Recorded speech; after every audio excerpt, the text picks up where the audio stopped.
You're tuned into the hottest paranormal life show on YouTube, Into the Fringe, where we discuss lost civilizations, UFOs, cryptids, unsolved mysteries, megalithic structures, extraterrestrials, interdimensional portals, time skips, and more.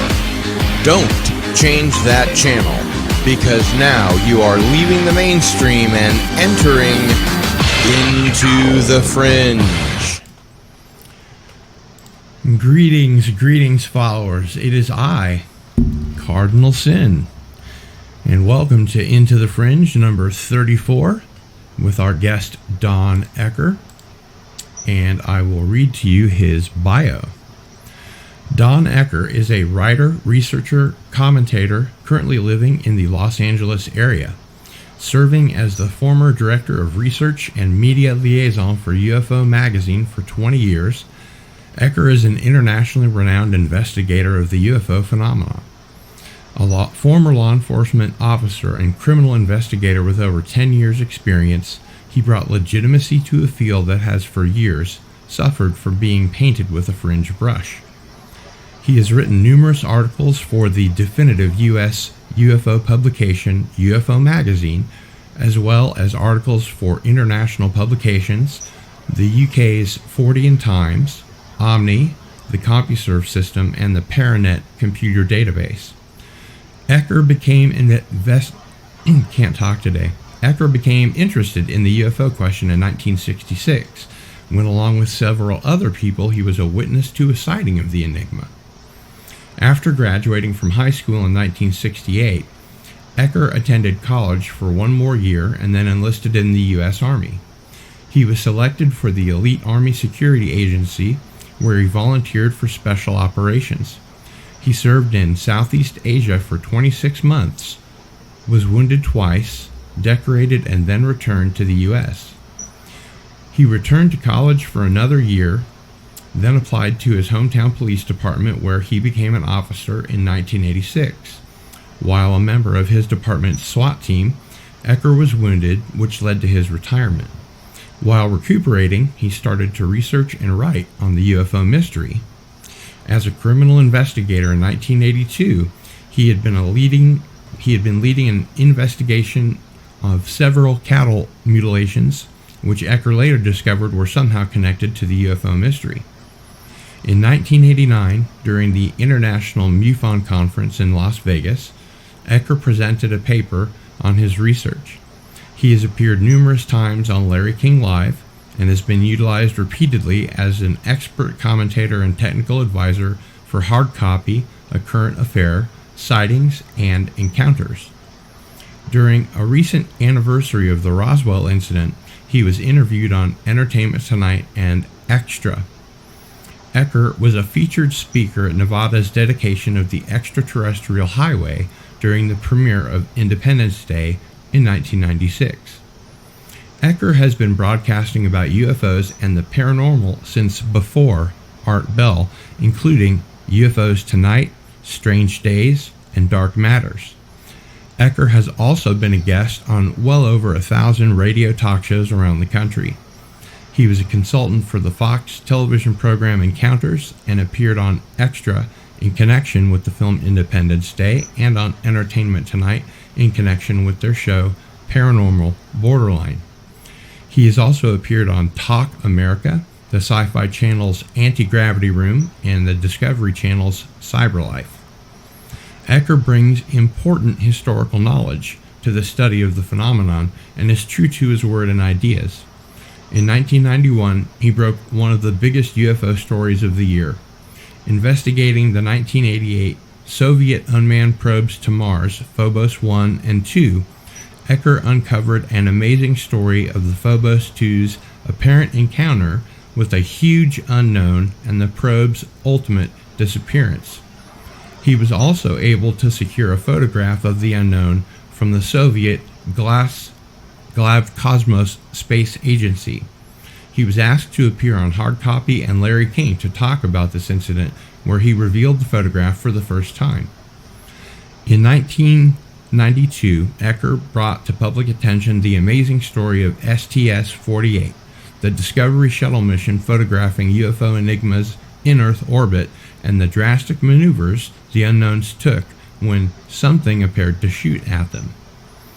Ecker was a police officer and investigator with over 10 years' experience, and former MUFON State Section Director and investigator.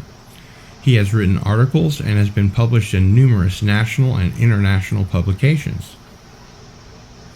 He has also been a resident book reviewer for UFO Magazine, where he displayed a critical and insightful in-depth analysis of various new works in the UFO field. In 2014, Ecker was hired as research producer for Robert Kiviott's special, Aliens on the Moon, The Truth Revealed. In this special, Ecker presented photographs of what can only be artificial objects on the moon, which he found in the NASA archives. Ecker conducted PR and personal appearances for the Paramount film Fire in the Sky and 20th Century Fox's Independence Day. Ecker was asked to sit on the panel being held in connection with the opening of the renamed Highway 375 to the extraterrestrial highway that straddles Nevada's legendary Area 51. Along with stars from the film and Nevada Governor Bob Miller, Ecker was asked to lend his expertise to the project. Ecker has addressed the UFO mystery in domestic and international lectures. He has spoken in Vienna, Austria at their first international symposium, in Sheffield, England at the Bufora Conference in 1997, the Mutual UFO Network in Las Vegas, the UFORM Society in Los Angeles, and has done speaking engagements, radio, and television throughout the United States. He has recently completed a novel titled Past Sins that is published by Gateway Publishing. The novel is currently under consideration by a major production house for a movie or television series. Welcome, Don Ecker, to Into the Fringe. Well, thank you, Gil. It's a great pleasure to be here. It's a great pleasure having you. And let's go ahead and jump right in. What can you tell us about 20 years in the UFO fog? Well, I wrote that immediately following my and my wife's leaving of UFO Magazine. My wife was the founder, Vicki Cooper Ecker. My wife was the founder of UFO Magazine back in 1986.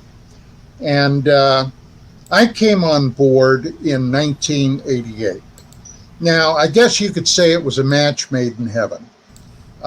She was a official, actual journalist with a journalism degree, and she and her then business partner, Sherry Stark, began UFO Magazine. Now, when I came on board, I wanted to make sure that we did not drift off into woo-woo land, like, unfortunately, over the years, going back literally to the 1960s, and perhaps even before, UFO publications invariably would. Now, the other thing that we did, which I think was a tremendous achievement, we lasted and actually grew over 20 years. Most UFO publications would usually fold within, at the most, 3 to 5 years, because invariably they would go into those corners with the unproven, the crazy, and the woo-woo factor, and then you would just see it implode. Well, we refused to do that. So as time went on and we got through the 90s, just about ready to make the leap into the new century, we ran into financial problems. And we were a small business, although we had subscribers literally spanning the globe. But we were a relatively small enterprise. And, well, I'll tell you, here in California, money can go quickly. And we ended up taking on business partners who changed kind of the entire UFO magazine format. They thought, and quite frankly, they didn't want to listen to anything we had to say much, even though we had been running the publication since 1986. They were sure their business model would work. Well, then we got saddled with William Burns and ultimately his wife, Nancy.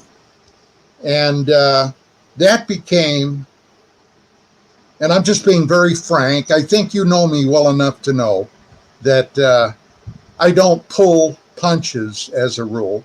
That became a bridge too far with the Burnses. We ended up leaving, and they kept limping along. Then Burns' wife decided, even though we had subscribers, people still sending in subscriptions, to take a year off to write her best-selling novel. And the magazine ultimately collapsed, but we were gone.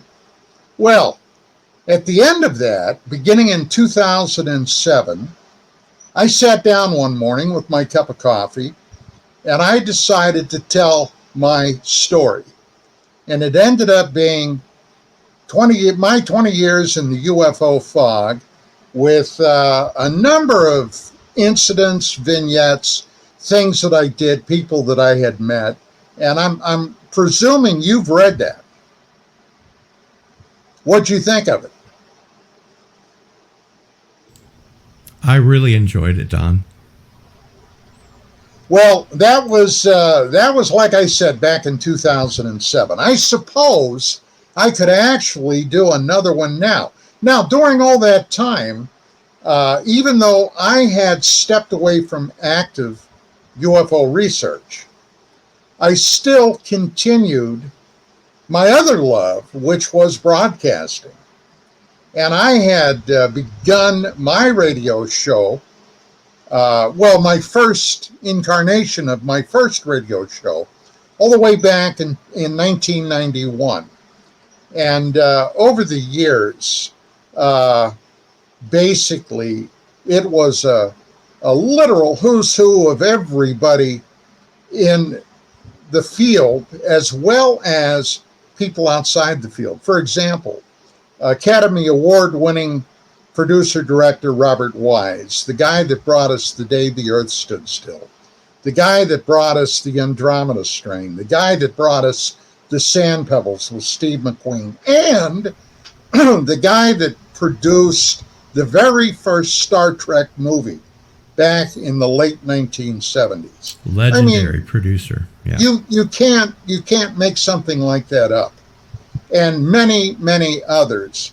For example, back in the mid-90s, prior to his passing, Representative Stephen Schiff from New Mexico, there was a tremendous amount of noise going on then concerning the Roswell incident of 1947 and a GAO, Government Accounting Office, investigation of the then United States Army Air Force, and 3 years of communications that by law had to be kept in their archives. And this encompassed the time period of when the alleged Roswell incident happened, and that stuff disappeared. Okay? Nobody has, or nobody at least is claiming a clue to what happened to that material. So those kind of things. And we've been into that up to our eyebrows, Gil. Seems to me like that sort of thing is a dead giveaway about the Roswell incident. Yeah, you would think so, wouldn't you? You would certainly think so. How did your 20 years in the UFO fog continue? Well, I literally thought when I finished that paper, and incidentally, it was kind of amusing in this internet culture we currently reside in and have for 20 years now, maybe even a little bit longer. And I've watched a lot of this material with a jaundiced eye and amusement. But I see these younger individuals out there calling themselves UFO researchers, investigators. And when I was first involved in this, I literally was out in the field. I went to places where these incidents happened. For example, a great incident involved, and I don't know if you will recall this, it was a big story at the time, back around 1994-95. There was a fellow down in Roswell, New Mexico, who was involved in the film industry, and he found what he thought was a mysterious phenomenon called rods. Do you remember the rods story? Oh, yeah. Well, when I heard about this, I was contacted by a producer from, I'm trying to remember now what show it was. It might have been Encounters. It wasn't Hard Copy, but one of those broadcasts. Sightings or one of those. Yeah. And they asked me what I thought about this. And I said, well, I really don't know. God, I'd have to actually go down and check it out. Well, would you like to go down to Roswell? Sure. So I flew down to Roswell, and that was a story in itself, because you got to fly into, I think it was Albuquerque, and then get a puddle jumper. They have a little small country field in Roswell, or at least they did at that time, where you would fly in on one of these little tiny airplanes. And I got down there and met the guy, started doing some research, some investigation. And he took me out to the place where he had filmed these items. And God, it was like walking into a fly-strewn landscape, okay, all the bugs and stuff. And I told him, I said, hey, I am not a photography expert, but I have had my experiences. You're filming bugs. And the guy got really, crazed about that. They're not bugs. I said, my God, they are bugs. Look, there are bugs everywhere. And they were. And if you slowed down some of that video he was shooting, it was pretty obvious to me. So anyway, I said, nah, I think you're barking up a wrong tree, pal. And ended up coming back to LA. But that's the kind of stuff that you've really got to do. You got to get your feet wet. And very little of that is happening today, Gil. Very little. Very, very little of that, but there have been some new wrinkles for sure. Just to let our viewers know, you're giving away a copy of your novel Past Sins and 3 issues of UFO magazine that you will personally inscribe tonight, correct? That is correct, yes. Very good. Thank you very much. You bet. Now, what can you tell us, Don, about your moon research that led to the Sci-Fi Channel's Aliens on the Moon, The Truth Revealed? Okay, I will never forget, it was Christmas 1963. And I had wanted a telescope in the worst kind of way because I just, there was something about the idea of going out and doing some sky scanning that just lit my fuse. And so my parents talked to Santa Claus and arranged to have a telescope delivered. However, it did not get here on Christmas. It got here right around the New Year. So, I mean, that in itself was a big disappointment. But wow, when it came, I was just tickled to death. Now, I'm originally from the East Coast, and it gets cold and snowy on the East Coast. I'm from Pennsylvania originally. And I'll never forget when I got that thing, got it all together, couldn't wait for the nighttime to come, took it outside in 6 inches of snow, set it up, and I'll never forget the first time I looked at the moon through that. And I got to tell you, that was something that stuck with me from that day to now. Now, during that period of time, President Kennedy, John Kennedy, was still in office before he was assassinated in November of '63. And he had made a pledge when he took office that, hey, we're going to go to the moon. And we're going to get there before the decade is out. And we intend to land astronauts there and bring them back safely. So the entire 1960s was lit up by the moon race versus the Soviet Union because they were trying desperately to get there too. And they beat us for a long time. Oh yeah. Well, they were winning that race to the moon. 1957, they were the first nation on the planet that put a satellite into orbit. They were the first nation on the planet to launch a cosmonaut, Yuri Gagarin. They had a lot of firsts. As a matter of fact, one that I kind of remember, although it's a little fuzzy, and later I was to meet and spend a weekend interviewing one of the principals. The first rendezvous in orbit in 1962 was performed by General Pavel Popovich, who was married to Colonel Marina Popovich, a woman that I met after the Iron Curtain fell, and flew down to Arizona and spent a weekend down there at a conference where I had a really great opportunity to interview her and get a lot of behind-the-scene business that had been going on in the former Soviet Union.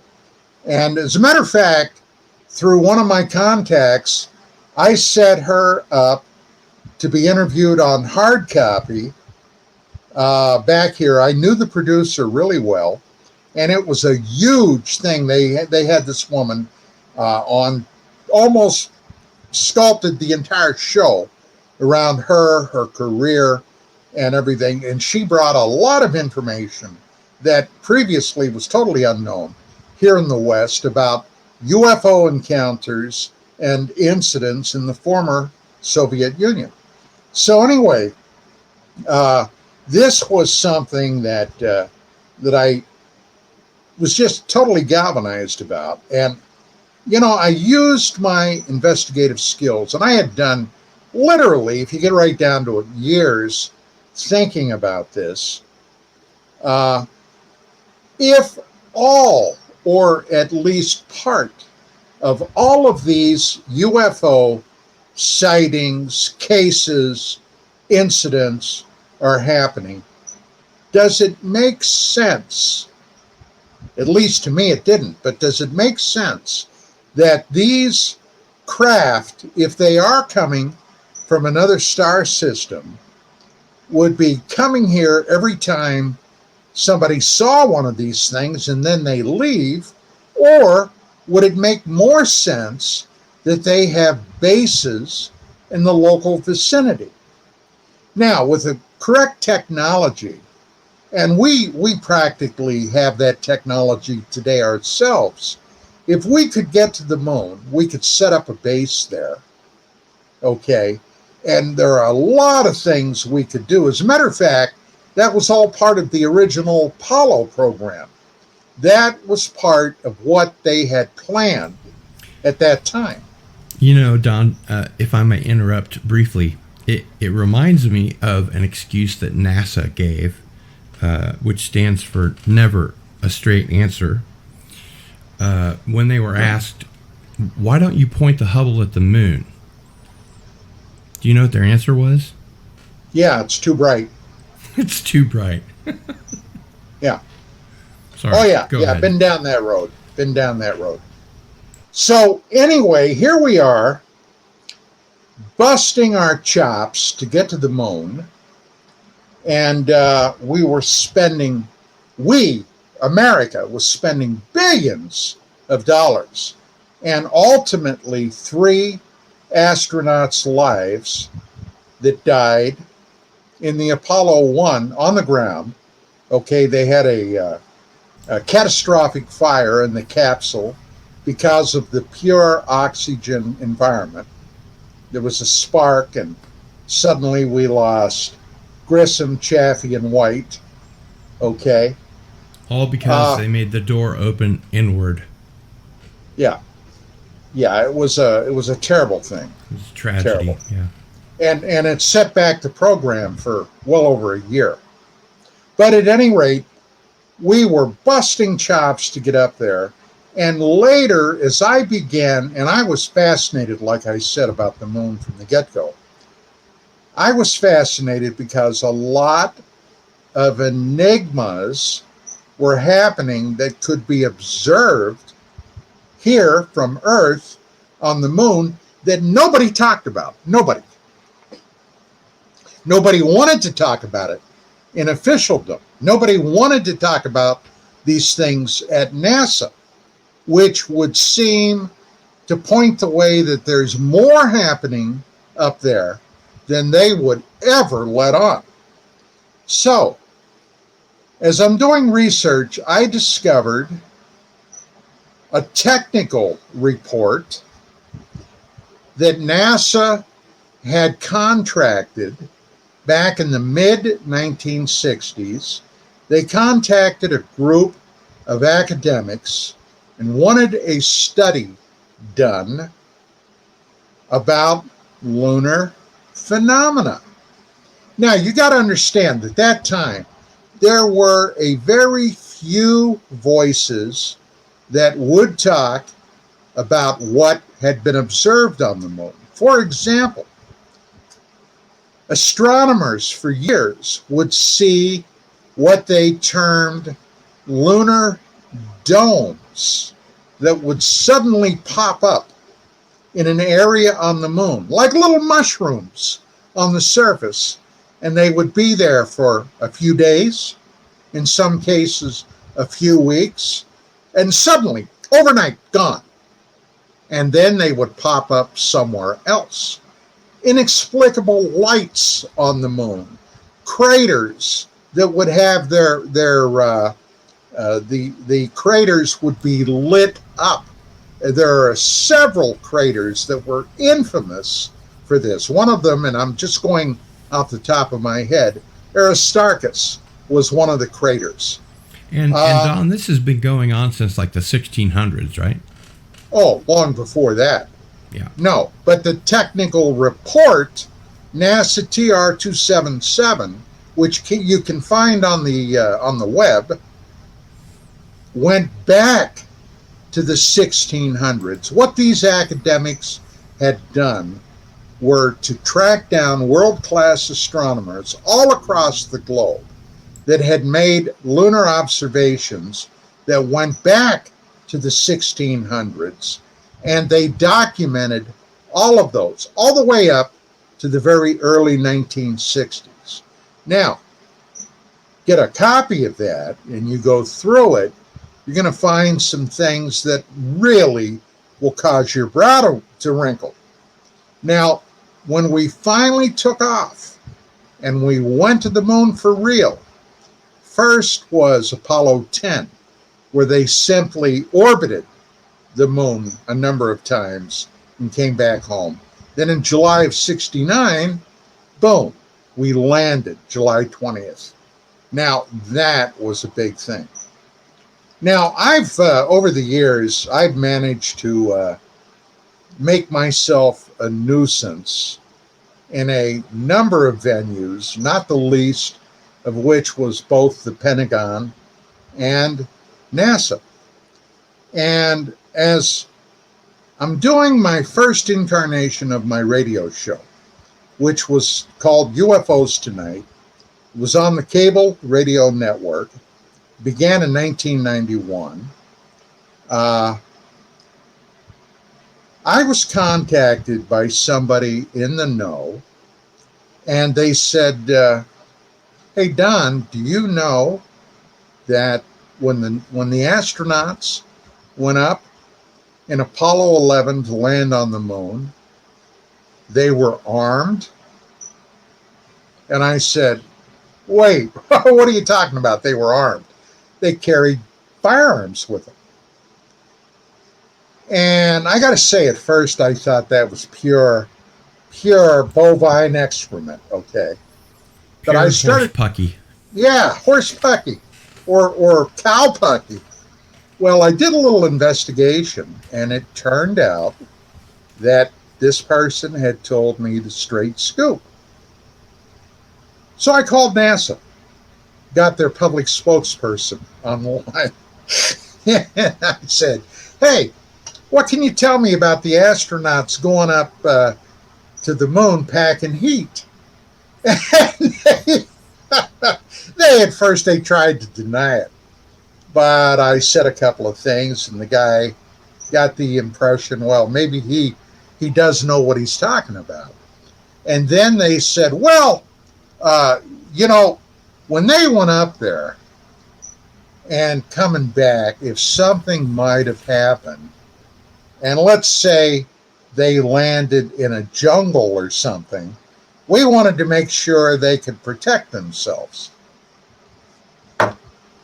And of course, this is all on the telephone. I said, land in a jungle? Since when do we land on land? I said, every space shot we've done, we've landed in the ocean. There's a lot of ocean out there. And that's where they've all come down. I mean, it was pure poppycock. So anyway, but the guy admitted, yeah, they did have firearms. Now, did every mission up there carry firearms? I don't know. I would imagine the first couple did, but just that in itself was amazing. Now, I'll tell you another little something about that first landing. In the 90s, I got deep into lunar research because I got to tell you, I was pretty much convinced that not only was the moon the ideal place for anybody interested in planet Earth to set up a base, but that there was enough circumstantial evidence to suggest, at least to me, that the moon has been occupied by a presence for a very long time. And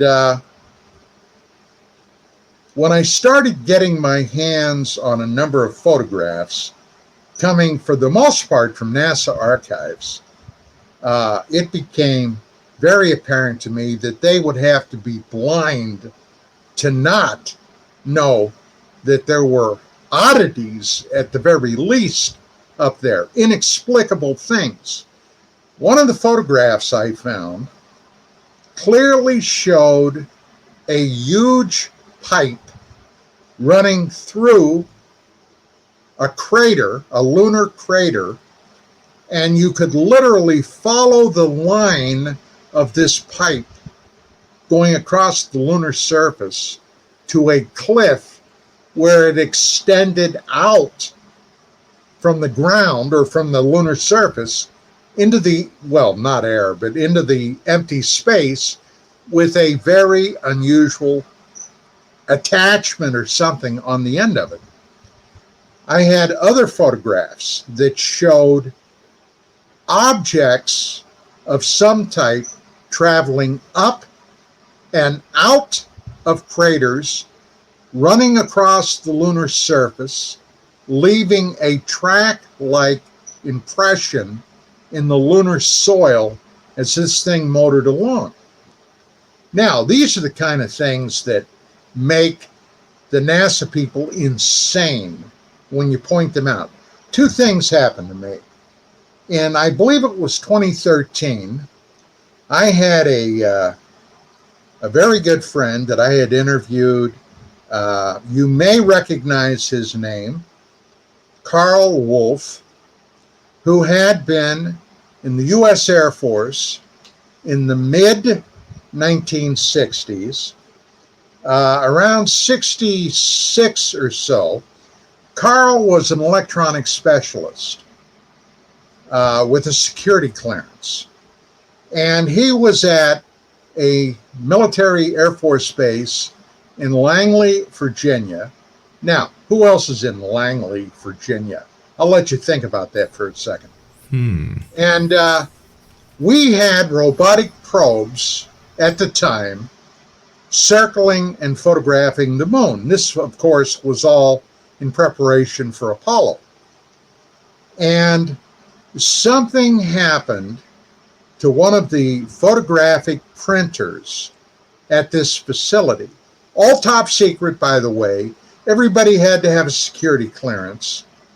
And so Carl's unit got a call, and they said, we need a technician to come over here to find out what's wrong with our printer.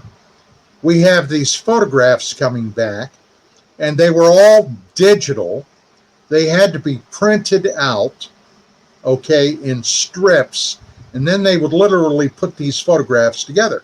But they couldn't do that because their printer was broken down. So Carl goes over there. He has to get checked in through all these security points. He goes in, as he told me, and I covered this in some articles in UFO Magazine. There were apparently scientists from all around the globe that were present. So he's led back to this one room. He walks in. Obviously, they had been doing a lot of printing there, but there was nobody in there except one single airman keeping an eye on everything. And Carl goes in and said, I'm here to take a look at the printer, which one, blah, blah. And the guy shows him. And as he's turning to go over to the printer to begin examining it, he said this kid, and he looked at him, young guy, young Air Force guy, looked like somebody had just run over his favorite puppy. And he asked him, he said, he didn't ask him, but he was thinking to himself, what the hell's going on here? And the kid turned to him and said, we found a base up there. And Carl looked at him and he said, what? Whose base? He was shocked. He thought maybe the Russians. Did the Russians get up there? And the guy pulled out a photograph and showed him on the far side of the moon, not the side that faces us. And here were what appeared to be buildings, antenna arrays, all kinds of things. Now, Carl Wolf told me, he said, Don, for the next week, I was convinced that this is going to be all over the news. And of course, it never was. So what does Carl have to do with this other business? Well, he had a friend out here who was a television producer and reporter who ended up doing a series of special reports on the UFO front. Area 51, there were just a number of things. And he told her about my research, and she invited me to come down with some of my photographs. So I did. I went down there. We had a nice little meeting. I showed her what I had, and she said, well, would you mind if I took some of these pictures up to a NASA facility here in Northern California and have somebody up there take a look at these and respond? And I said, absolutely not. Be my guest. So she called the facility, got a hold of Dr. Natalie Cabral, was her name, and told her what she had, because they had already, the TV station, at that time it was Channel 13, it might have been UPN, I don't remember, they've changed, but called up and had already gotten NASA to agree, without having any specifics, of being more than willing to come on the camera and talk about some of these things.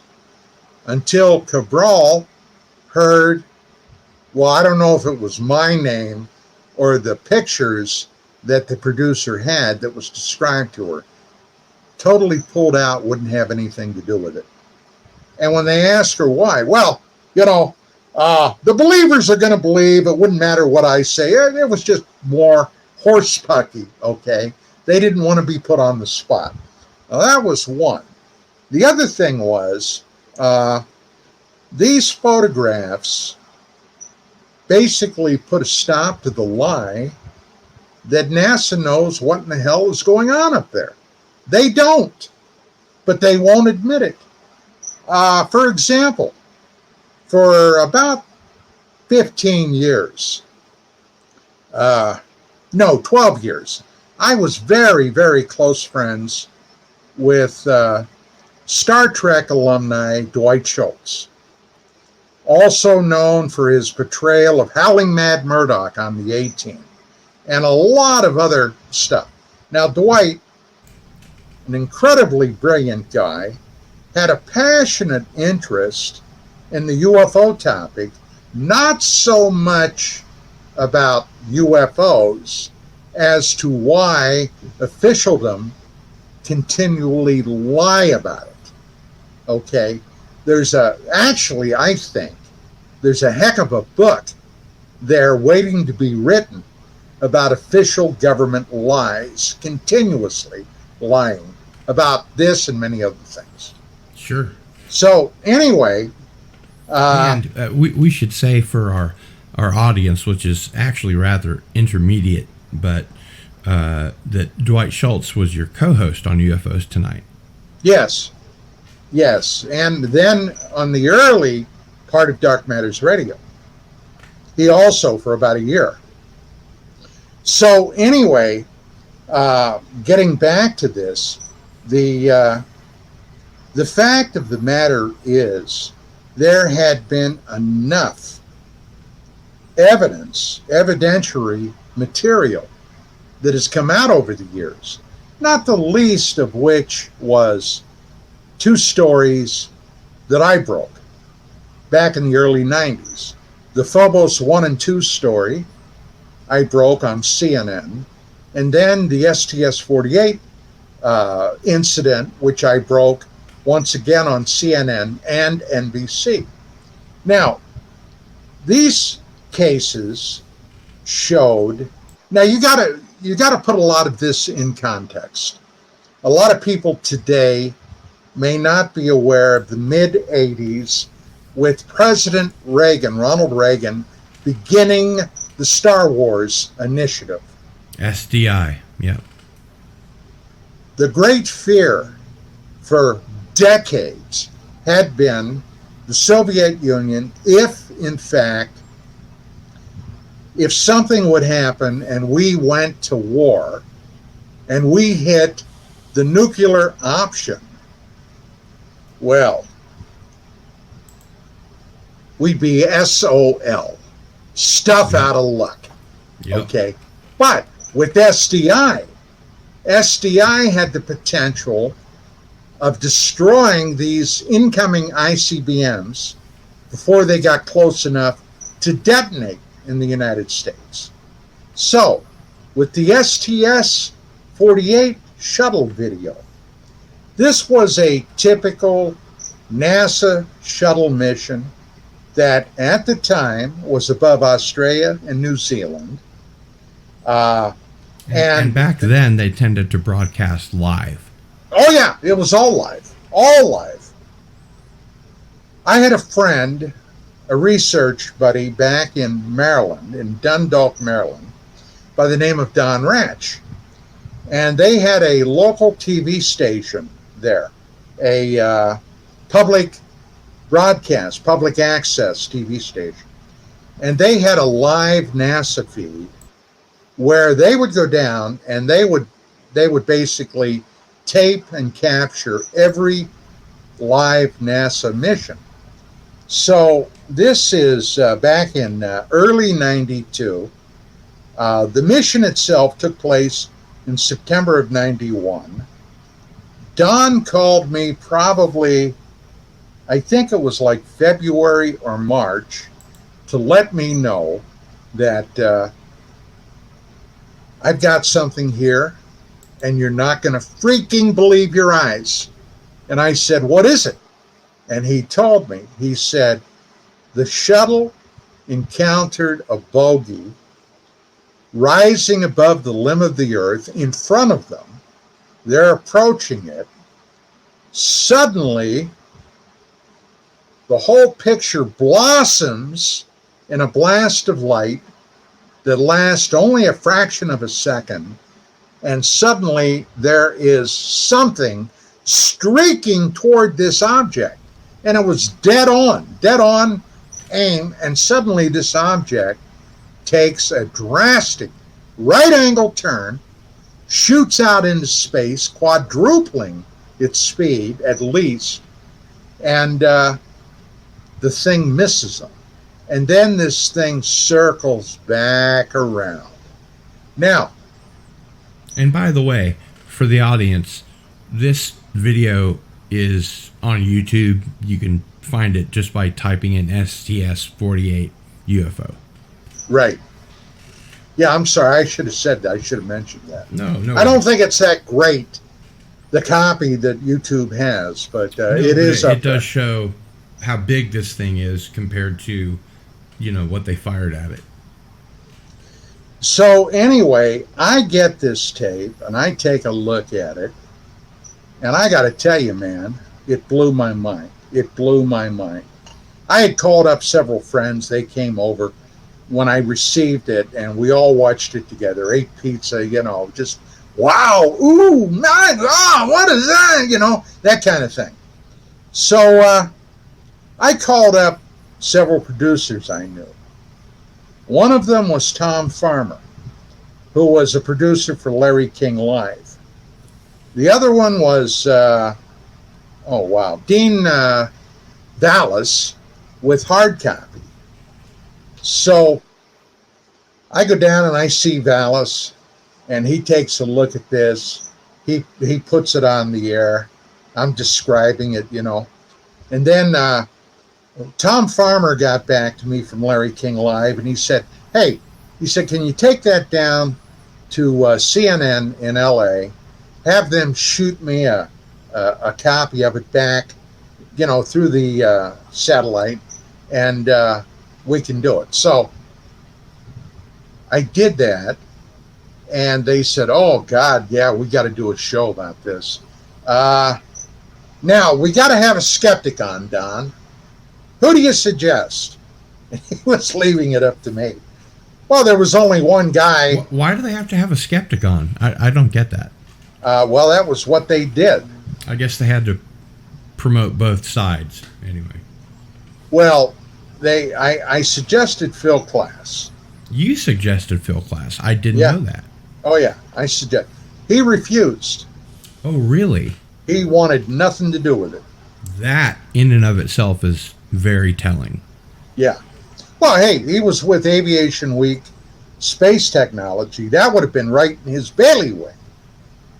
So we ended up getting Jim Oberg, NASA contract scientist, former Air Force nuclear weapons officer, among other things. So I went down there, we did this show, and I think that is out there floating around. And I gotta. Again, for our audience, James Oberg isn't just a skeptic; he's a debunker. Well, on that show, I ate his lunch. And it stuck with him ever since. Even today, he still gets ticked about that appearance. Mm-hmm. I never hear from Oberg from 1 6-month period to the next, unless I mention STS-48 on my Dark Matters Radio fan page on Facebook, and he's there within an hour. I've seen that happen, actually. Yeah, he's there within an hour. So anyway, one of the people, now this show is infamous, this Larry King show, for several reasons. Number one, the skeptics did not fare well that night. Okay. Number two, I ticked off Larry King to the point where he said I'll never have him back on my show again. Didn't know that either. Yeah. Well, it happened. I had done about 5 or 6 appearances on his show. King claimed I stole his show that night. That was his He was claim. probably right. At the end of as a matter of fact, at the end of the broadcast, this is something else that's infamous, and I caught it. I was able to save it because I had taped my appearance at home. All right. At the very end of the broadcast, and they replayed the broadcast later that night, and they edited it out. They always do. Larry King said, "Well, I hope you've enjoyed this edition of Don Ecker Live from Washington." Honest to God. I should have probably sent that to you. That's amazing. That's yeah, great. So anyway, that was another reason. The third reason was that Vincent DiPietro, who was a NASA contract engineer, and a guy from down in Alabama, and offhand I can't think of his name, but another well-known NASA engineer, were DiPietro. Well, there's a little behind-the-scenes story about DiPietro.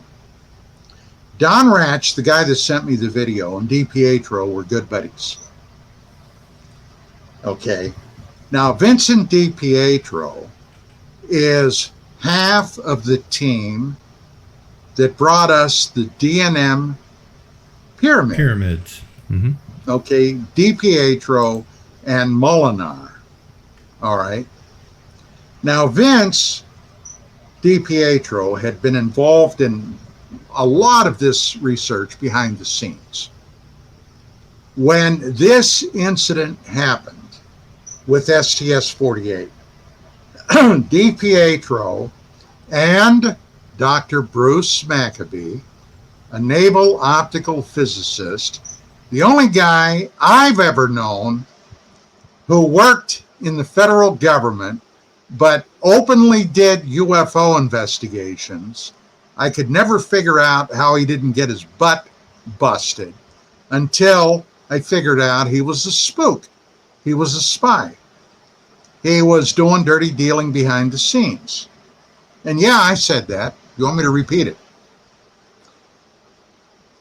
The day that I got that video, he lived in Maryland. I'm in California. That very day, I got a phone call from Bruce Maccabee. And he said, Don, I'm out here in California at a scientific thing. I'd like to come out and see you and Vicky. Would that be okay? The only time in my life that I ever received a phone call from Maccabee, and he invited himself to my house the day that I got that video. And that it's being known now among my friends. I invited them over to come over and all watch it.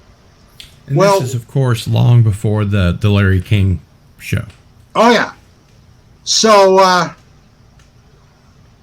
here we are sitting in the living room, everybody oohing and ahhing, except Maccabee. Who presumably has already seen it. Well, I'm getting to that. Maccabee never let on he knew anything about this. Well, I got to tell you, my cop investigative instincts kind of kicked up a little bit.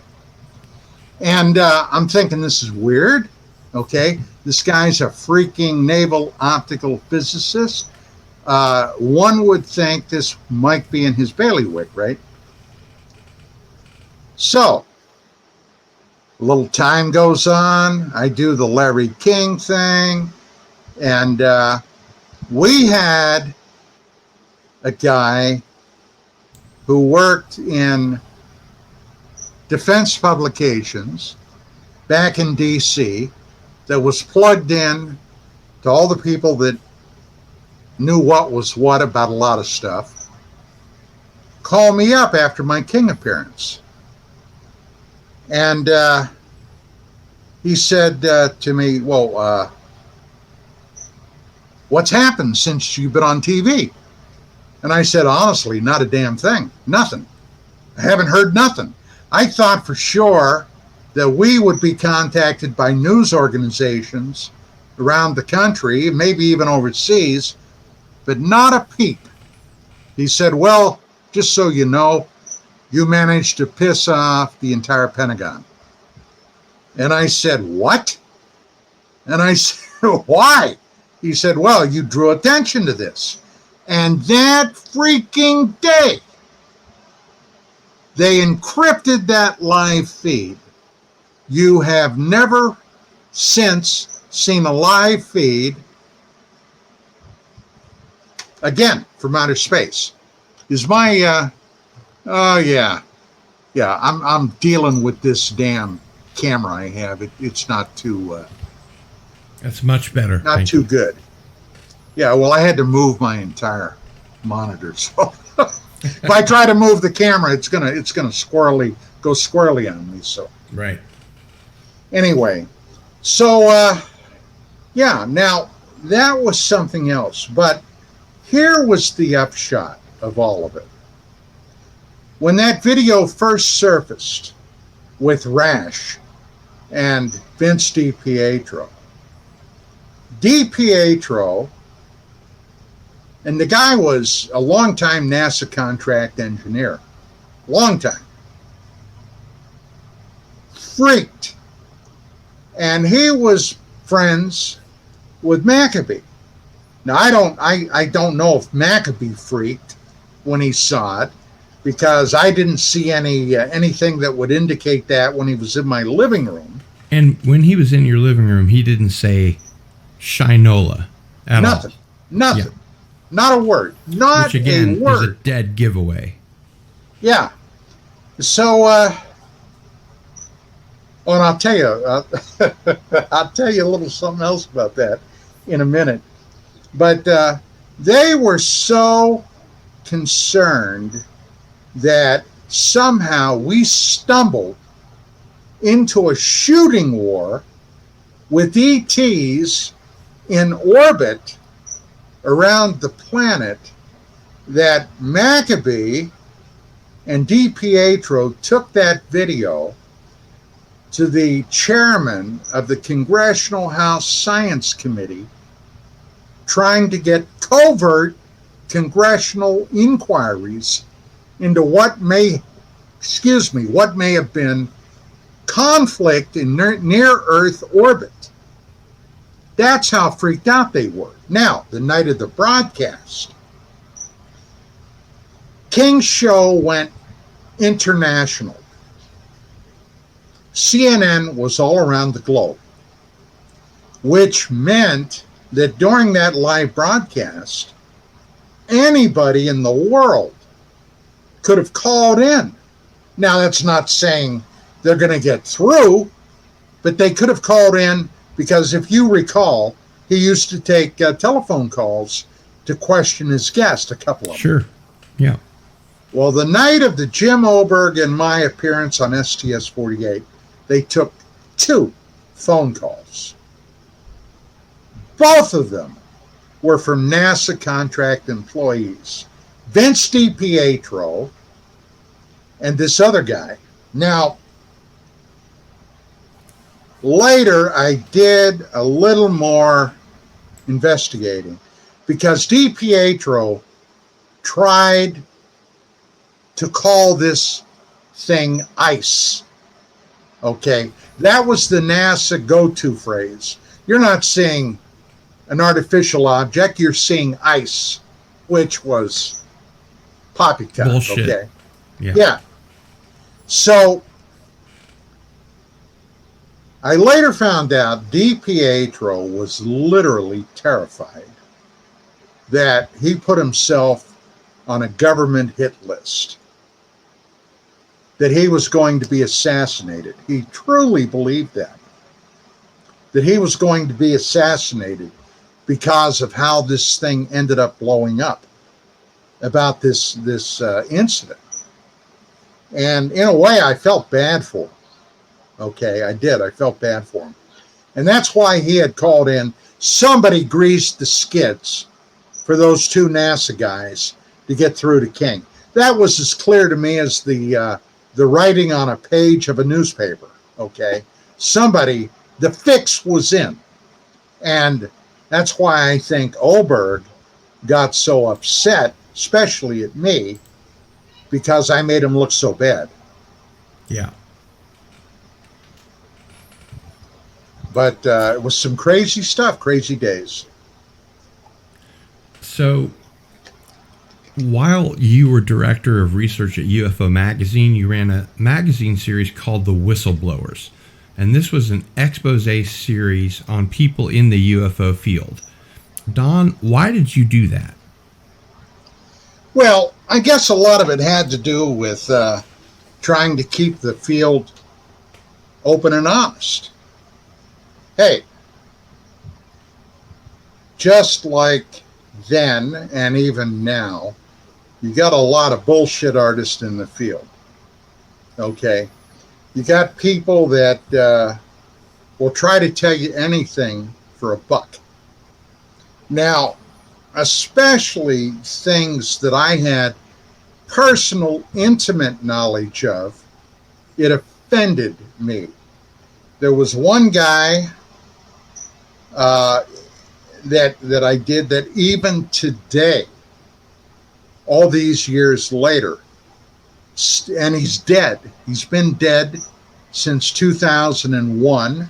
He got into a shootout with the police. This wouldn't in be Ecker, William Arizona. Milton Cooper by any chance, would it? Milton William Cooper. Milton William Cooper, yeah. Oh, that's the guy. That's the guy. And he was a vicious, in my opinion, a vicious sociopath and dangerous. I felt at one point that sure as God made little green apples, he and I were going to have at it at one point. I really thought that. But the guy was, even though he had a severe alcohol problem, he had a history of spousal abuse. And I mean, these were all things that, as a police officer, I found important. But the guy was okay. One of the big things that got to me about that particular incident, that individual, back in the days we were doing UFO Magazine, I knew everybody if they were worth knowing. Okay? I mean, everybody. From Hollywood to the UFO field to if I had to get in touch with somebody in Congress or something like that, which I've done, I could get to them. Well, a guy by the name of Lars Hansen, who was fairly well known back then, the guy was kind of a rogue journalist. He got himself screwed into places where he probably shouldn't have been. One of the avenues of research he was pursuing was the JFK assassination. Now, he had contacted or got into contact with two guys here in California. I don't remember the other guy's name. One's name was Perry Adams. We're working on a theory that the Secret Service limousine driver of JFK's limousine was somehow involved in the assassination. Now, if you're not familiar with all the ins and outs of the time frame where Kennedy was shot, they were in this big Lincoln limousine, presidential limousine. No roof on the car. I mean, they had a roof, but it had been taken off. It was a nice stay in Dallas. They were going, and you have to be familiar with the Dallas streets, but they were going around the so-called book depository where the assassin was allegedly enthroned in there with his 6.5 Italian Cardinal rifle, which and by the way, John, have you ever been to the 6th floor museum? No. They've got that sniper's nest exactly as it was that day, and all around the room on the 6th floor they have multimedia presentations and stuff like that. And when you're on Dealey Plaza itself, on the sidewalk there's a plaque that says, and I'm going off the top of my head here, something very much like, "This is the site of national historical significance of the United States." It doesn't mention President Kennedy, it doesn't mention the assassination. That's it. That's weird. Very weird. That's very, yeah. Well, at any rate, Lee Harvey Oswald was supposedly up there with his Junker Italian bolt-action rifle. Now, as the car, and there's kind of you've got to make kind of like a snake-like turn there. The shots. Yeah, you have to slow down because it's practically a triangle. I mean, it's not an obtuse. The other one.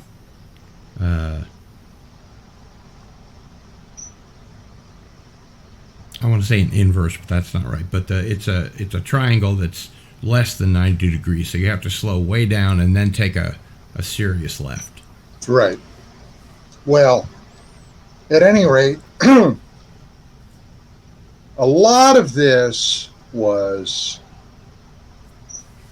caught on film by a guy by the name of Abraham Zapruder, okay, that actually caught the very second instant that Kennedy was struck by an assassin's bullet. There were actually what sounded like a burst of shots, which, if you're not familiar with bolt-action rifles, when I was in the military, I was a light weapons specialist. I've handled everything from M16s, M1 Garands, M1 carbines, Thompson submachine guns, grease guns, all that kind of stuff. Okay, I could strip them down, put them back together. I knew how they fired. I had a lot of information about weapons.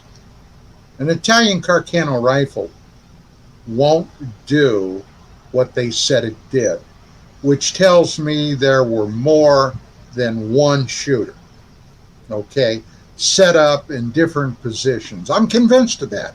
Now, you can think I'm a conspiracy theorist, whatever, tough, okay?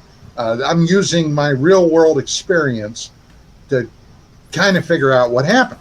And since then, we've heard audio from motorcycle officers around the area, and they were able to triangulate some of the shots based on the distance, the attack on the audio, the decay, that sort of thing. Definitely more shots than Oswald was able to get off. And right. Back and to the left, as we know. So, at any rate, this was captured by the Zapruder film. Now, my then friend Lars Hansen wanted to get his hands on that. So he and these other two guys ended up getting a fourth, possibly fifth generation copy of the Zapruder film. Now, what they wanted to do was take it to an editing bay. They wanted to wash the color out of the film because it was a colorized film, a color film, and enhance the contrasts. Well, when they did, and I still somewhere buried in the garage, I have a copy of this. For exactly a split second, it looks like the limousine driver, the Secret Service agent, suddenly pops up with a .45 caliber automatic pistol in his hand just about the time Kennedy's head is struck by a bullet. Well, I first saw this in the den of John Lear's home in November of 1988. Now, how did he get this copy? Well, Lars Hansen was looking for somebody that had the wherewithal to back their research. They needed money. He was in Las Vegas. He read in the newspaper about John Lear, son of William Lear, of Lear Sigler Corporation, thinking that John Lear, who was an airline commercial pilot, was stacking the dollar bills in his rear den. Well, he wasn't. Hansen and nobody else at that time knew that William Lear, Bill Lear, had disinherited John out of the family fortune. He pissed the old man off.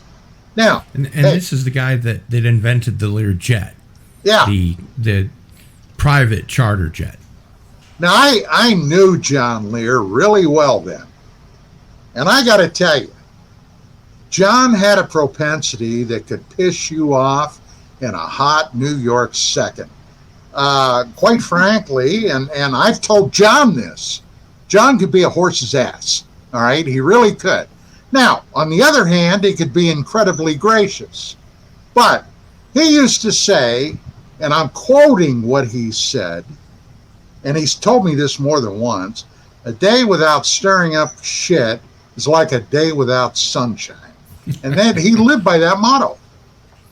So, Hansen went down to see Lear, gave Lear a copy of this tape with the proviso, you do not give this or show this to anybody else. What's the first thing Lear does? He sends a Copied copy it. of it to Bill Cooper. Right. Well, things took off from there.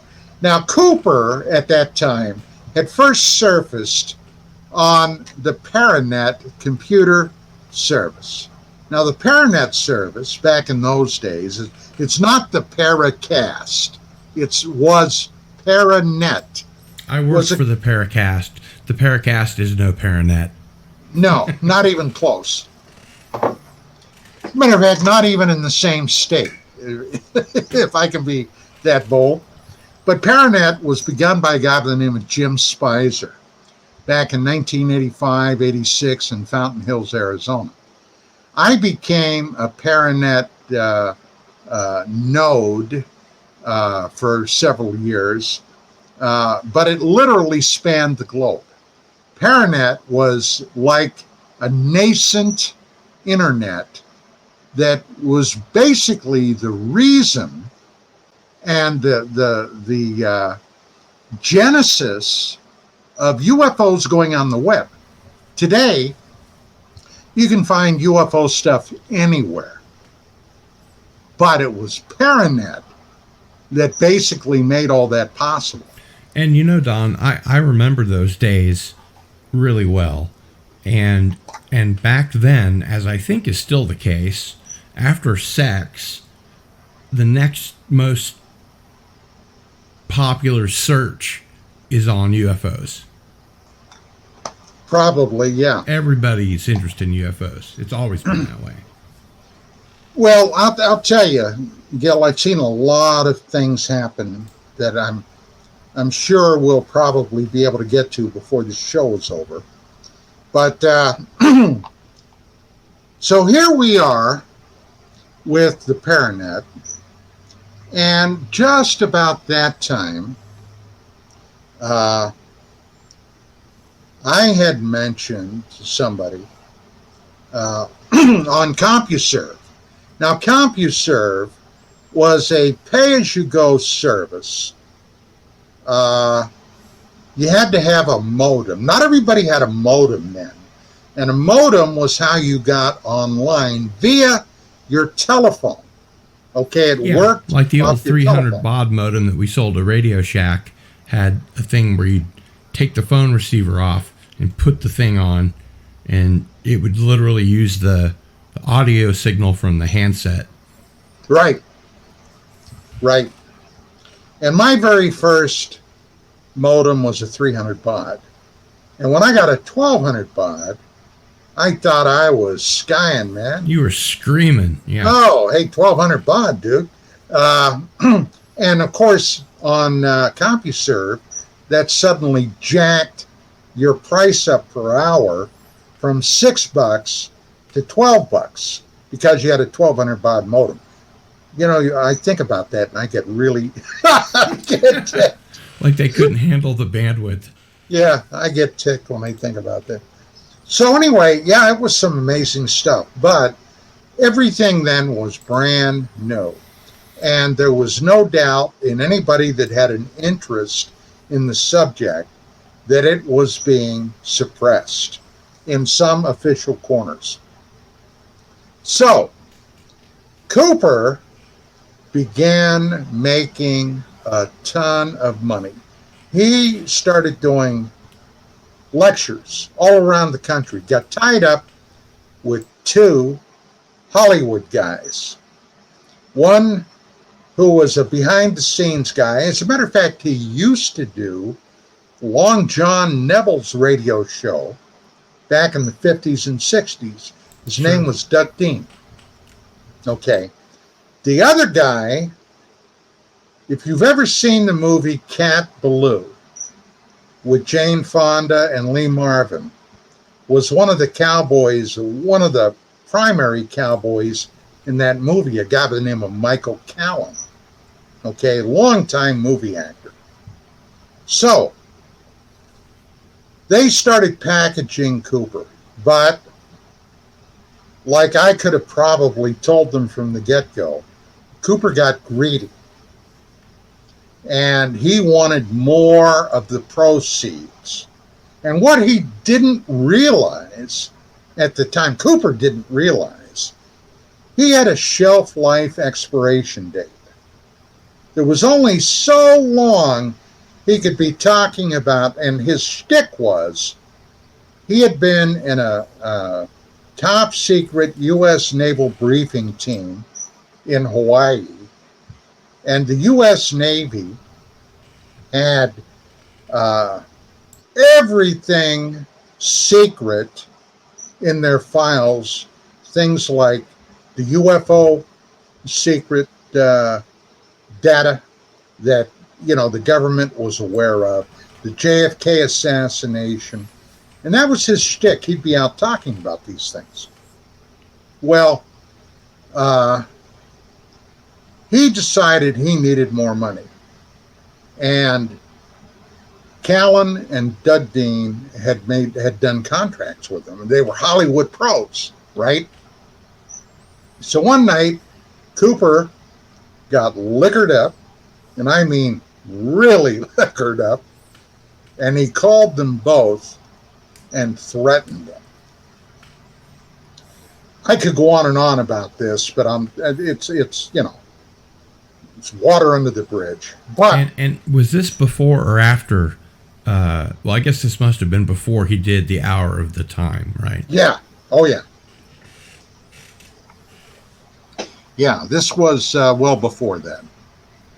So anyway, things went from bad to worse. And that particular night, he had lived very close to Doug Dean. Geographically, he was very close. He drove over to Dean's house, and he slashed all the tires on Dean's car. Okay. They ended up going to court, and I mean, there were a lot of things, but Cooper, luckily for Cooper, didn't get caught by the police. Yeah, I was going to say, it's lucky that he took him to court, and that's all. Well, if he would have come over when Doug was still there, well, he might not have made it to Ecker, Arizona. Okay. Yeah. But these were the things that I covered in the Whistleblower. There were other people in the Whistleblower series. A guy by the name of George Green. Did you ever cover Bill Nell? Oh yeah. When I first started putting on UFO lectures here in Lawrence, he was the first lecturer that I brought, just because I was a green kid and I didn't know. And viewers, are familiar with the story, but he was definitely a snake in the grass. Oh yeah, well, he was a thief too. Yeah, okay. He sold everybody else's merchandise, and he sold stuff he didn't have. Also, including animals, pets, puppies, dogs. Oh yeah, and Gil, I was in the middle of all of that crap. That really makes me angry. Being an animal lover, that's almost even worse than selling lectures by Whitley Strieber that you don't have a contract with. Once you start getting involved with animals, that really gets my goat, if you'll pardon the pun. Yeah. Well, my wife and I are very deeply in love with animals. Matter of fact, we just adopted, basically rescued a little female beagle pup. Oh, good for you guys. Yeah, about 2 months ago. What's she called? Bailey. Bailey. I bet Bailey. She is the cutest. Oh, she is. But she's a brat. She has chewed the shirt that I was going to wear tonight. I had gone into my bedroom, got it out, and she had chewed a hole through the back of it. I'm telling you, it's been a trip. But anyway, yeah, we love animals. But to get back to the UFO thing, that went on for about 3 or 4 years. It wasn't every issue, but I would come across something I felt was egregious. And then I would put on my detective hat and start jumping into it.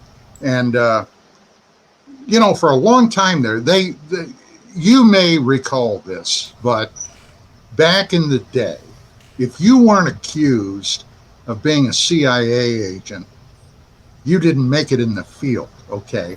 Yeah, you weren't worth anything because the only people they attacked that way, sort of character assassination, were the people that mattered. Yeah, well, shockingly close to the truth. Yeah.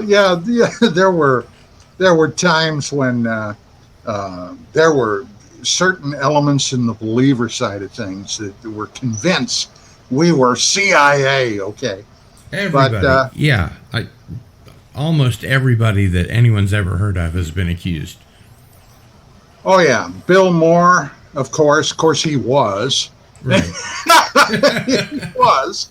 And people like Kevin Randall. Even at my own lectures that I put on, and as I put on more and more, I started to get better and better at it and had bigger and bigger crowds. And, I noticed guys that were exclusively male people that were out of place. They had military buzz cuts and didn't even bother to change their... Easy now, Gil.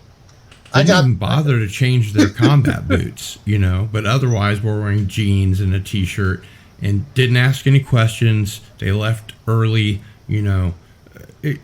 just something out of place. Yeah, well, now there's a reason for that. And as a matter of fact, I was smack dab in the middle of one of those little deals. Anybody, now, before I became involved in the UFO thing, after I was wounded, as a cop, and I ended up retiring,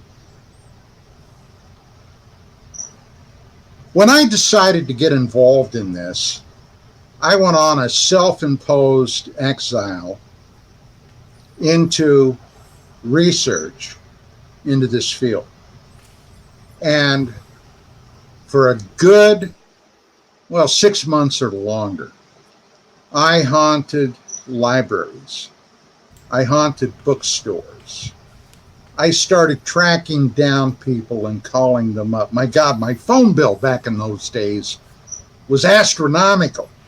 I talked to people like John Keel, got to know Keel pretty well, Stanton Friedman, Linda Howe, all those people that at that time were very prominent in the field, including people like Bill Moore, people like Jamie Chandra, whom that name may not mean anything today. I was just going to ask you if that was one of the ones. Yeah.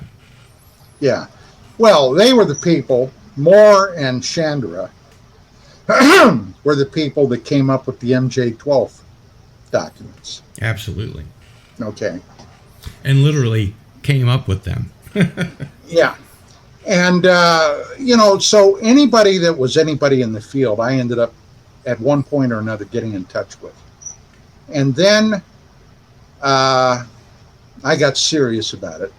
I got real serious. I started investigating the Japan Airlines incident that happened over Alaska, and then Gulf Breeze. That's when I first met Tracy Torme, because he was very prominent in that. He knew Ed Walters. He knew Ed Walters' then wife. Had traveled down to Florida to Gulf Breeze. And that was just about the time that the UFO Cover-Up Live special broadcast in October of '88 happened. Okay. And what a fiasco that turned out to be. The aliens like strawberry ice cream. And Tibetan bell music. Yeah. You can't make that shit up. No. Well, there's a lot more. I mean, we couldn't begin to touch the tip of the iceberg in one broadcast. But to get back to my point that I was heading toward a minute ago. In about October, November of 1994, as the director of research at UFO Magazine and media liaison, I got a call from the Disney people in Orlando, Florida. And they asked me if I would put on a symposium for them at Disney. They had a new attraction that was coming out. They were getting it ready, called the Extra Terror Estrial attraction. And they wanted me to put on a 2-week symposium. And I stopped them right there. I said, well, I have a manager. And anything like that, I have her handle. Okay. Now, I had met this lady through Dwight Schultz. She was truly a top-notch powerhouse woman. She had handled Carol O'Connor and Rob Reiner and Sally Struthers when they were doing All in the Family. Okay, now that was a massive, huge hit on TV. Just getting her 10 or 15% or whatever it was back then probably was a lot of money. Oh, yeah. She was doing okay. She was doing all right. And so anyway, they got in touch with, her name was Lynn. They got in touch with Lynn, and she got everything set up. So I flew down. I had contacted all the top-notch UFO researchers in the United States then. People like Zachariah Sitchin, George Knapp, Kevin Randall, Don Schmidt. At the time, Friedman.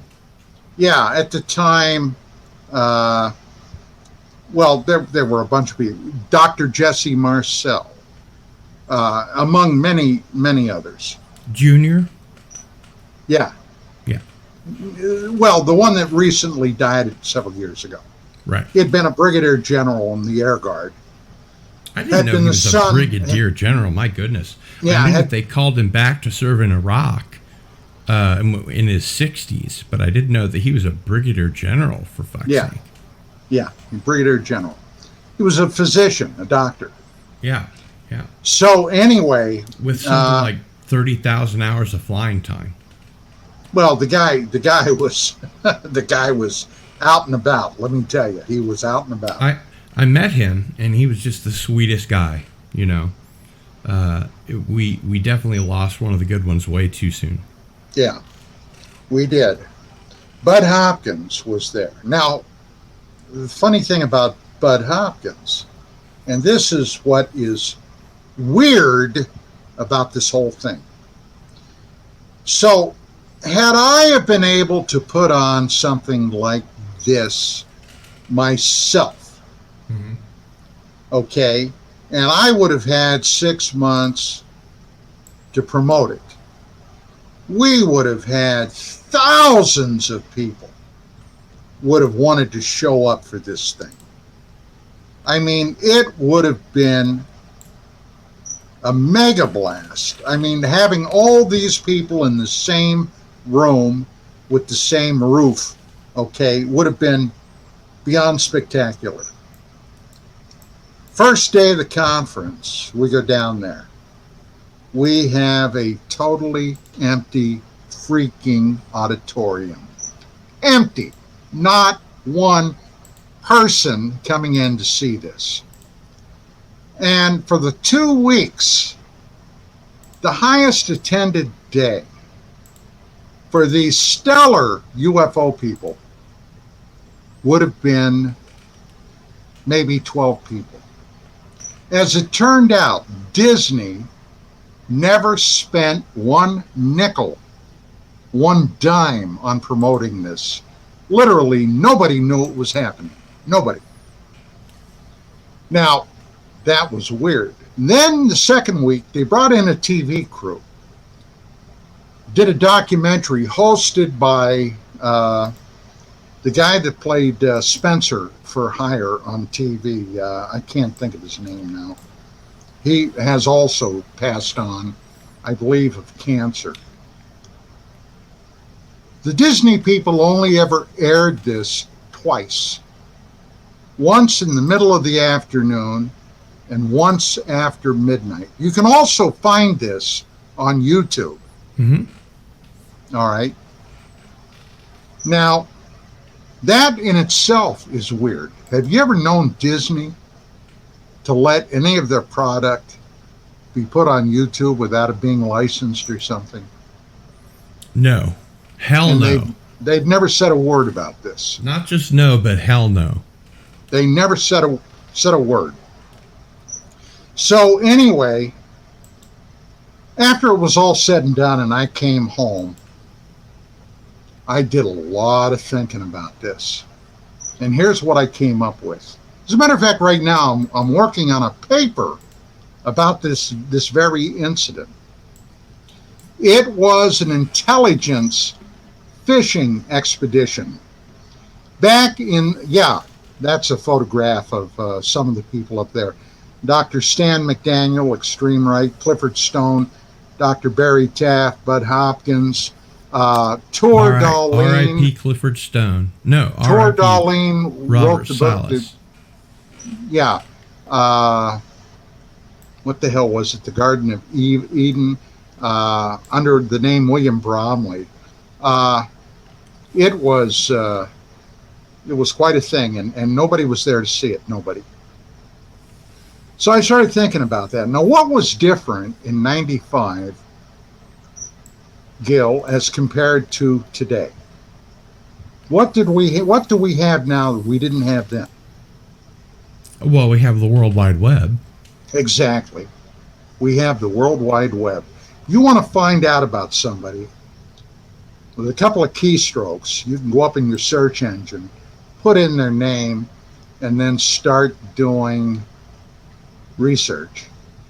Well, the spooks back in the day, the NRO, the CIA, the DIA, the NSA, AFOSI, they couldn't do that because it wasn't available. So what did they do? I am convinced they set up through Disney to put this thing in there to find. There's Dr. Marcel right there. I'm at the lectern. And who's the good-looking guy at the lectern? That's me. So anyway, there we were, and the bottom line was nobody showed up, so it bothered me, and I finally came to the conclusion somebody in Spookville came up with the idea to set this up to get everybody under one roof to find out what the hell they're up to. They were on a fishing expedition. And of course, nobody will ever admit to that, I'm sure. And until about roughly three and a half years ago, I never thought it would change. Until Harry Reid, oh yeah, there's my Mickey Mouse statue. There's a little award they gave you, a literal Mickey Mouse award. Giving me the finger. There's Mickey giving me the finger. And so anyway, there we were, and I thought those guys were sharp. Now that had to cost somebody a hell of a lot of money. Well, I think now, as you mentioned before, they put up everybody's, they paid for room and board and food at Disney World, right? And airplane tickets. Right. Everything. Right. Yeah. Everything. We had a what the hell did they call it? A platinum. I don't know if this is right, but a platinum pass. We could go anywhere on Disney, do anything we wanted. Plus a per diem. Oh yeah, it was. It was certainly from that aspect first class, but it disappeared virtually today, very few people have ever even heard of this. Okay, very few or seen people. the documentary. Exactly. Yeah. Yeah. So, it was just another little weird thing in that weird arena of research called UFOs.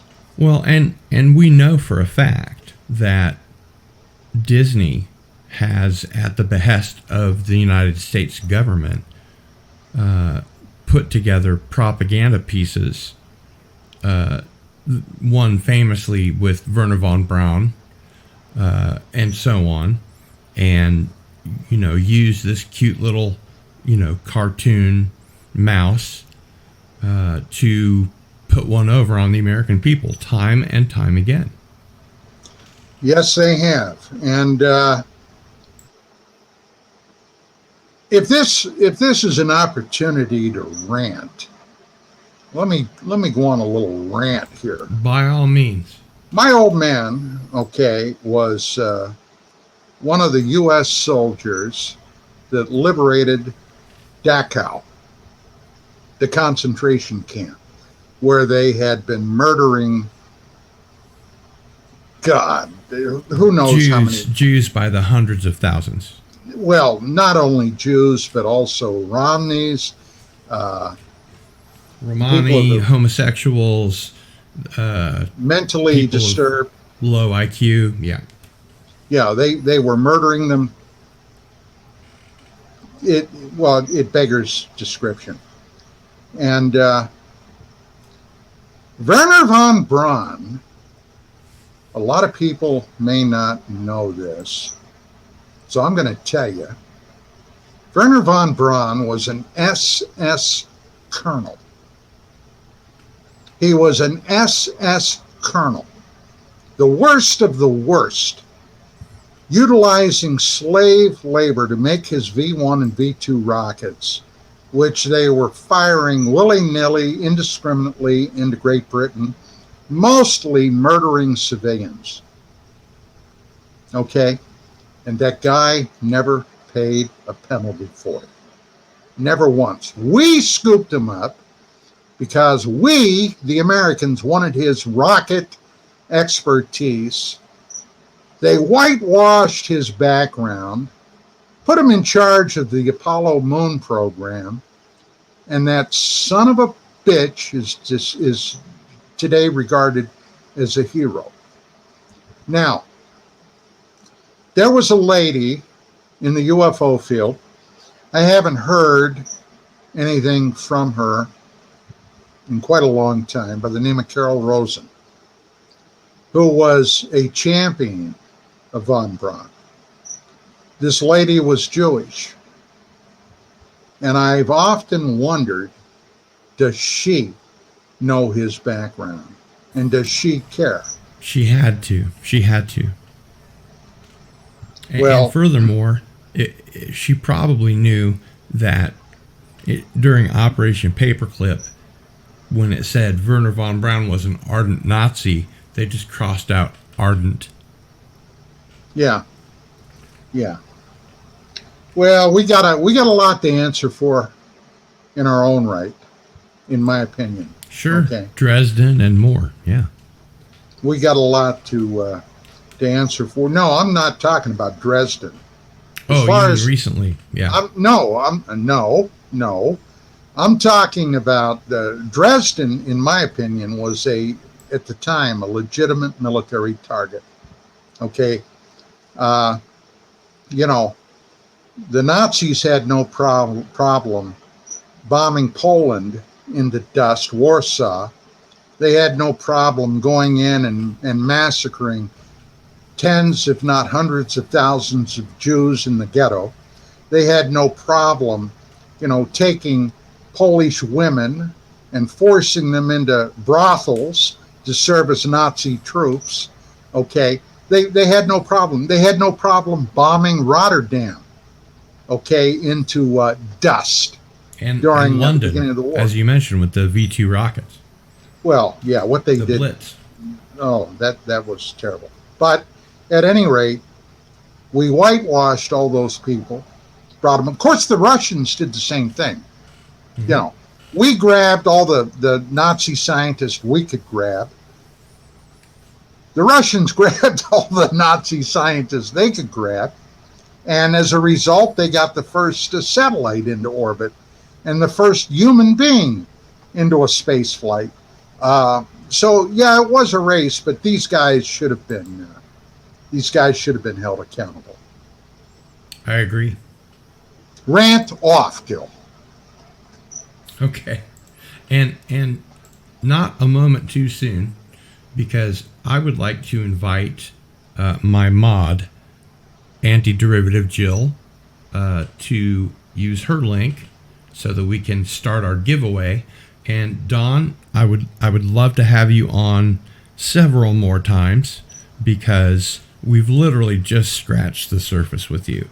So I hope I can count on having you on maybe once a month or so for a few months. Well, let's see how it goes. That'd be great. Let's see how it goes, Gil. Jill, if you want to go ahead and come on in. There she is. This is my mod in my best Boris Karloff, Antiderivative Jill. Hello, Jill. Hi, Jill. Hello. So do we have our... That sounds like Mickey Mouse. Hello. Do we have our spinner wheel ready to go? Yes, I have our 3 contestants here that I see in our chat that are participants. Okay. So we have 10 folks in the chat. So let's see if we can do them a favor. Jill, can you bop on over to bit.ly and put the URL into there, and then just copy it, paste it into the chat so that people will be able to enter, because it's a really long URL. yes, I can do that. And Dawn and I will vamp while you do that, and you just let us know. Dawn, I've been having Peter Robbins on the third Thursday of every month. Recently, we started having Albert Rosales on the second Thursday of every month. And Peter will have his last contractual obligation in October. So maybe we can find you a niche that works for you. Well, contact me offline. I will. But I would really look forward to it, because you have so many wonderful, interesting, bizarre, and frankly weird things to enlighten the viewing audience with that I think that would be fantastic. So yeah, we'll discuss it off the air. Sounds great. All right. So here is the tiny URL, tinyurl.com/4ZFVBX33. And anybody that would like to enter to win one of 3 UFO magazines that'll be autographed by Don, which is very generous on his part, and of course his novel Past Sins, which is a horror novel, by the way. A great horror novel. And so we have 4 giveaways, so we're starting a little early. So everybody please go ahead and get into the spinner wheel there at that URL, and we will start giving stuff away. Jill, are we getting any extra I've gotten people? one so far, but if I just go by the participants list, we have 3 people now. Okay. So But it's not going let's to match encourage. how many viewers we have. We have 11 people in the chat. Yeah, 11 people are not in the chat, however, are not participating currently. Right. Which is why I'm hoping people will go ahead and load up and let's go ahead and take our first spin on the wheel. All right. Jill, take it away.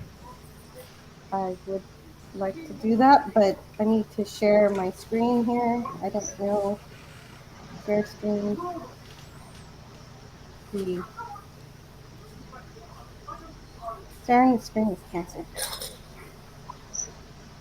I've never done this before, so let's see. The anticipation is killing me.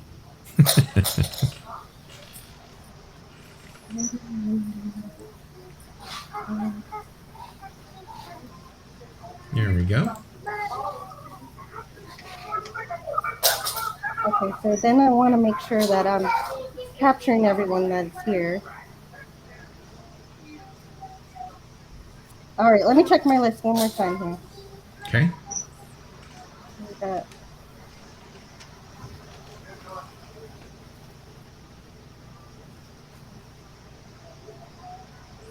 And Herc130 says, okay.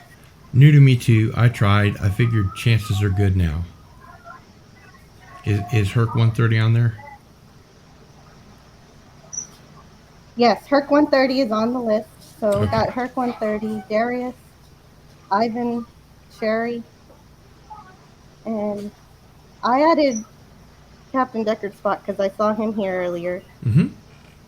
So, and then I can add Mr. MH too. I just saw him here. Absolutely. And while we are getting ready to spin the wheel, Dawn, we've had a question from Mr. MH. If you can briefly answer about the presence of helium-3 on the moon. Is it potentially going to ultimately send us back to the moon to mine it, or have the extraterrestrials laid claim to the moon and we can't? Well, helium-3 is certainly one superlative reason to go back to the moon. Once the technology is there, this will provide, God only knows how much potential clean power. Of course, getting there, mining it, and bringing it back to Earth, well, they're going to have to figure out a way to make it cost effective. Okay. Yeah. I'm sure there are people right now working on that diligently. Now, as to whether extraterrestrials have a claim on it, time will tell. Indeed. It would be hard to say. It would be hard to make a prediction about that, because, quite frankly, I don't know. Who knows what if in fact there are aliens there, a presence there. They have a reason for being there, and helium-3, I'm sure, is one of those reasons, and what they might do to protect it if they see that as their resource. Well, it's open to speculation. Absolutely. And Jill says we're ready to give that wheel a spin. So let's make this for past sins. And go ahead and spin the wheel. And there it goes. Darius Munchausen. Congratulations. Okay, you've got the book, Gil. I sent it to you. Yep. Okay, and so this will be for the first UFO magazine. And Jill, in between spins, check to see if we have any more people that have signed on. Captain Deckard Spock, congratulations, wins one of the UFO magazines. Now, I will need a real name and an address to send those. Absolutely.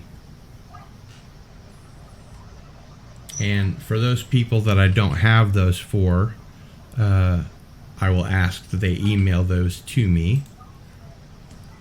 And I'll pop my email into the chat.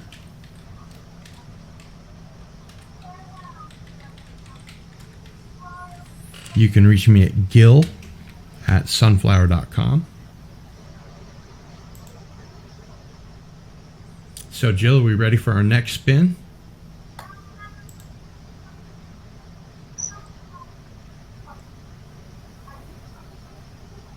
Herc 130. Congratulations.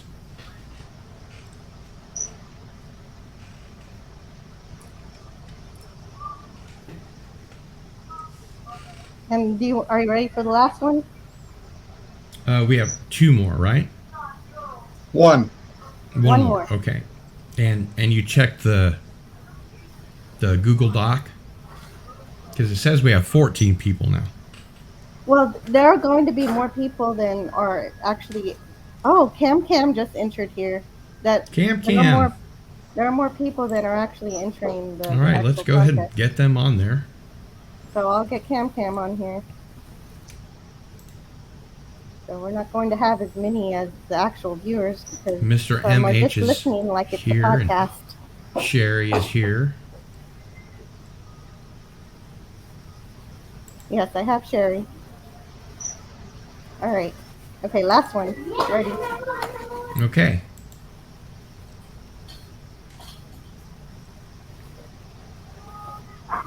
Mr. MH. Congratulations. Well, congratulations to all the winners. Yeah. And thanks very much, Anti-Derivative Jill. You're welcome. And thanks for being an amazing mod. You're welcome. It's my pleasure. And so, again, if the winners will get their information to me via my email address, gil@sunflower.com, then I will get that information to Don, and we will get everybody's prizes to them. Don, this show has flown by. I still have 18 questions I have yet to ask you. But I do want to, again, thank you very much for being on Into the Fringe. And My pleasure, Gil. I do hope we can have you back soon. My pleasure. Very good. Well, for Don Ecker and Anti-Derivative Jill, it's Cardinal Sin out.